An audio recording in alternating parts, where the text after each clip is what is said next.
And I would like to give you the microphone.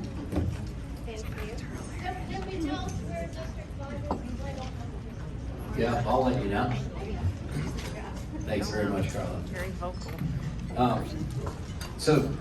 Peter Riggs, I'm the current state senator for what was District 3 and is now District 5, and that is all of basically the city of Post Falls. The eastern border kind of runs up kind of a weave between Hutter and Atlas to Prairie, and across Prairie to the state line, and then down south along the south side of the lake all the way down to the county line.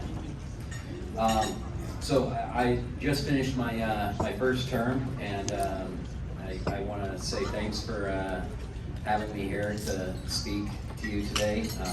It's been a fun couple of years, making a lot of good friends here in the Republican Women. A lot of new friends, way more than I expected. And I appreciate the friendship of everyone that I have.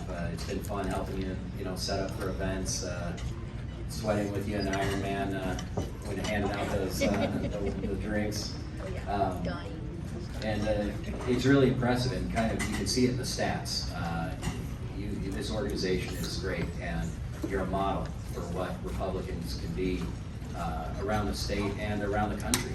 And I think that's important to remember, because we've got a lot of problems that we're up against. Things are messed up all over the place with everything that we've been reacting to for the last couple of years, from COVID to the problems that's caused with supply chain issues, and now inflation because of that.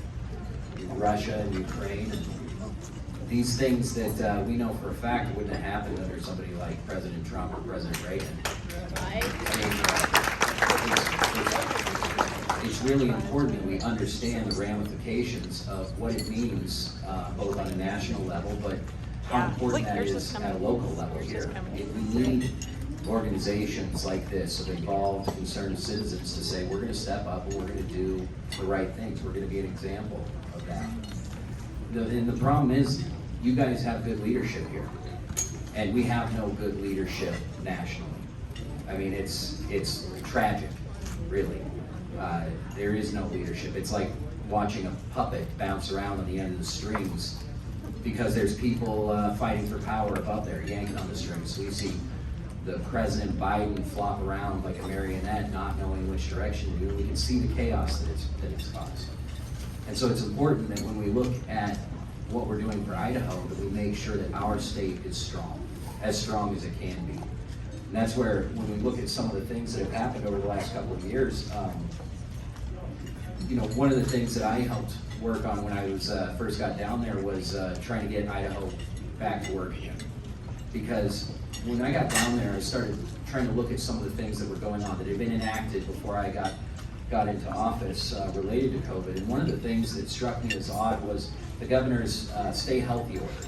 You guys remember those? Those were the things that put the limitations on gatherings, on social distancing. They're the excuse for businesses to be shut down. What that did is, when I was looking at that order, it said, the governor and the director of the Idaho Department of Health and Welfare hereby issue this order of isolation pursuant to Article 4, Section 5 of the Idaho Constitution, which says the governor has the supreme executive authority to enact laws that are on the books of the state of Idaho. Simple enough. And the director is authorized by Idaho Code 56-1003, paragraph 7, to impose and enforce orders of isolation and quarantine to protect the public from the spread of infectious or communicable diseases. And I said, well, I'm new here, so I haven't memorized all of the tens of thousands of pages of Idaho code yet, so I said, I don't know what 56-1003 paragraph 7 says, so I looked it up.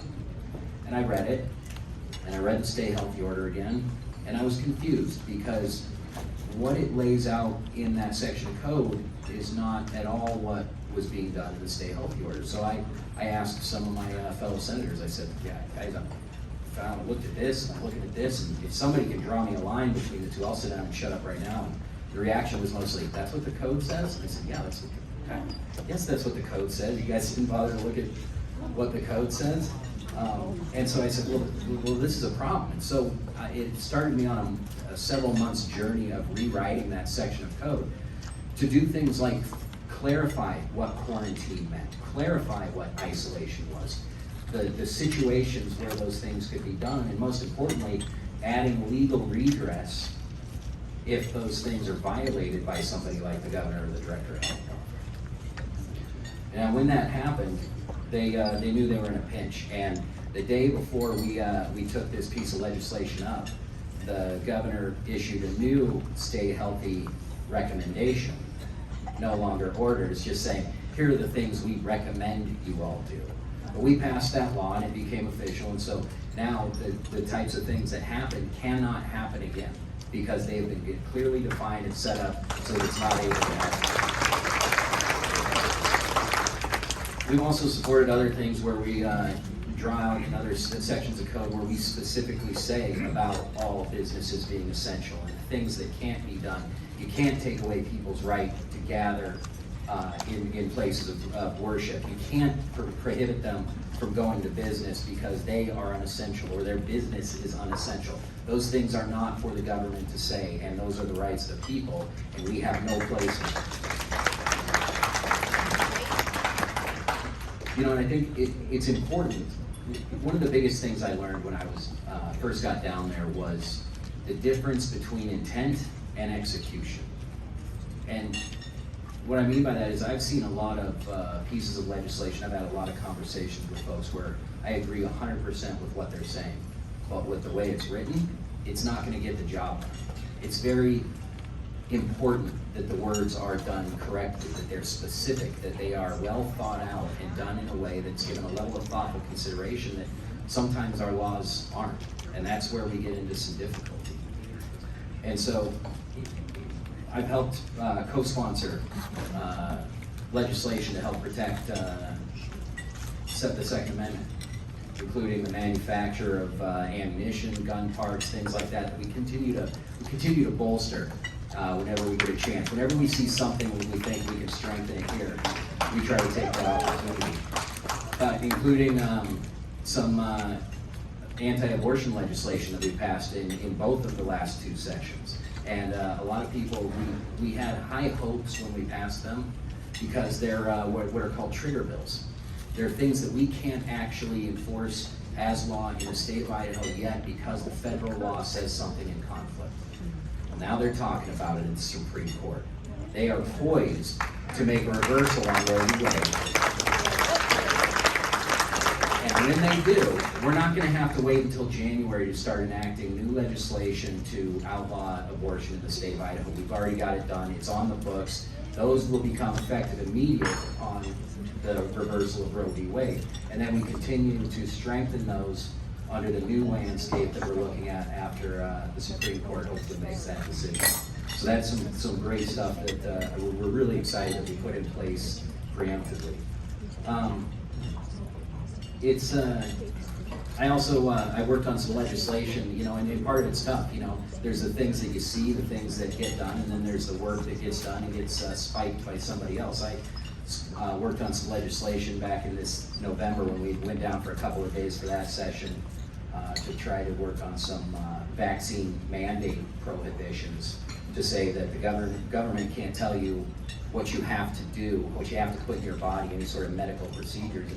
And it's been a tough one because a lot of the things that are being worked on, we say, well, we're going to create religious exemptions. We're going to create special preference for exemptions. You can just claim, I don't want to do this. It's not in my personal best interest, and you can't make me.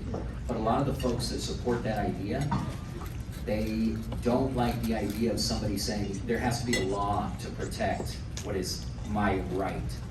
Because if you make a law, then you can take the law away. And I completely agree with that, but at the same time, we got to make sure that we have the laws to protect you while that's being done. It's a complicated thing, and that's why you didn't see any of those bills get passed in November, because a lot of folks said, we're close, but we're not there. So we need to keep working on those things, and we just need to make sure that we keep the government from requiring any sort of mandates like that, especially related to medical procedures. You know, I was pleasantly surprised with the work I was allowed to get my hands on with some of my colleagues over the last couple of years down there. And I think that a lot of that work is what's culminated in a lot of positive effects for the state of Idaho, for us as citizens. And I think that's why I've been endorsed by organizations like the NRA, Idaho Chooses Life, the Professional Firefighters of Idaho, the Fraternal Order of Police.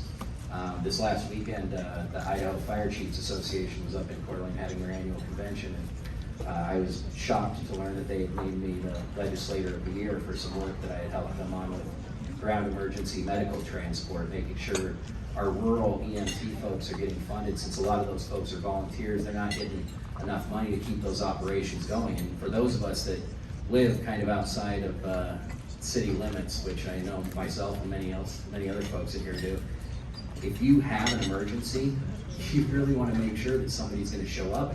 We've got a bunch of rural areas where it's just volunteers, and if they can't get to you, they're just not going to go. And so these are important things that we're working on, and it's been an honor to be able to be down there and work on those things. And I want to go back, because there's a lot of things that we haven't finished. Like I was working, many of you know, I was working on a bill to eliminate greatly reduce property tax by the tune of about 80% and eliminate the grocery tax. Yeah. These are some big tax things that we need to get done this next year. And we've been working on some legislation to get that done. And so I want to go down there and make sure that we can keep getting it done and getting it done right for you guys. I'll stick around, and I guess we're gonna do some questions later. But it's been great. It's been an honor getting to know all of you and work with you, and I appreciate your vote on May 17th.